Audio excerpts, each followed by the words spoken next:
Alaykoum wa rahmatullahi ta'ala wa barakatuh, mes frères et sœurs. Nous nous retrouvons pour la suite des fondements du droit musulman, Ilm Usul al-Fiqh, de Abdel Wahhab Khalaf, rahimahullah, avec cette deuxième source, la sunna du prophète sallallahu alayhi wa sallam. 4. La classification des hadiths selon leur rapporteur. Les récits de la sunna se répartissent en 3 catégories selon le nombre et la qualité des personnes qui les rapportèrent du prophète sallallahu alayhi wa sallam. À savoir, 1. La sunna mutawattira ou avérée, 2. La sunna mashhura ou notoire, 3. La sunna ahad transmise par un nombre restreint de rapporteurs. La sunna mutawattira regroupe tous les propos et actes du prophète sallallahu alayhi wa sallam, relatés par un si grand nombre de rapporteurs intègres et justes qu'on ne doute jamais de la véracité de leurs récits. Ceux-ci les ont transmis de génération en génération, formant ainsi une chaîne de rapporteurs continue depuis l'époque du prophète sallallahu alayhi wa sallam jusqu'à aujourd'hui. Chaque maillon de cette chaîne est composé d'un grand nombre de personnes véridiques et dignes de confiance, appartenant à des générations successives. Les récits des actions du prophète sallallahu alayhi wa sallam relatives au culte appartiennent à la catégorie de sunna mutawattira avérée. Il s'agit des récits décrivant comment le prophète sallallahu alayhi wa sallam accomplissait les actes cultuels, la prière, le jeûne, l'appel à la prière, le pèlerinage.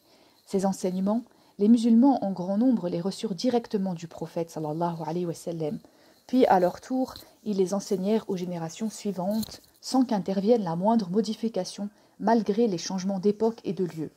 Par contre, les récits de paroles prononcés par le prophète sallallahu alayhi wa sallam, eux, sont rarement qualifiés de sunna mutawattira. La sunna qualifiée de notoire, mashhura, comprend les paroles et les actes du prophète sallallahu alayhi wa sallam rapportés par un petit nombre de compagnons, mais qui nous ont été transmises par un grand nombre de rapporteurs appartenant aux générations suivantes et successives.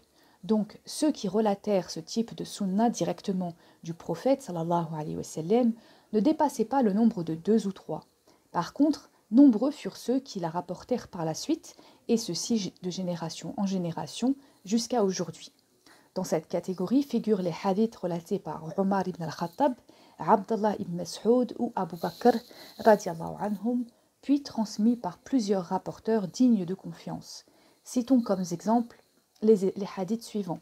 Les actes ne valent que par les intentions qui les motivent. L'islam est fondé sur 5 piliers. Ne portez pas préjudice à autrui et ne vous laissez pas léser. La différence entre la sunna mutawattira avérée et la sunna mashhura notoire réside dans le fait suivant. La chaîne des transmetteurs de la première est continue et chacun de ces maillons se compose d'un grand nombre de personnes, ceci depuis la première génération qui a directement entendu la parole du prophète sallallahu alayhi wa sallam ou était témoin de son acte. La chaîne des rapporteurs de la deuxième est également continue, mais le maillon qui la relie au prophète sallallahu alayhi wa sallam ne compte qu'un nombre restreint de personnes, voire une seule, les autres maillons comprenant un grand nombre de transmetteurs. La sunna ahad, quant à elle, consiste en des paroles ou actes du prophète sallallahu alayhi wa sallam rapportés successivement par un petit nombre de personnes, ceci tout au long de la chaîne de transmission. La majorité des hadiths rassemblés dans les recueils de la sunna appartiennent à cette catégorie. On les appelle khabar al-wahid, ce qui signifie récit d'un seul. Dans la prochaine vidéo, incha'Allah, nous verrons les hadiths indiscutables et les hadiths conjecturaux, qui termineront donc le chapitre de la deuxième source, la sunna du prophète sallallahu alayhi wa sallam. Wassalamu alaykum wa rahmatullahi ta'ala wa barakatuh.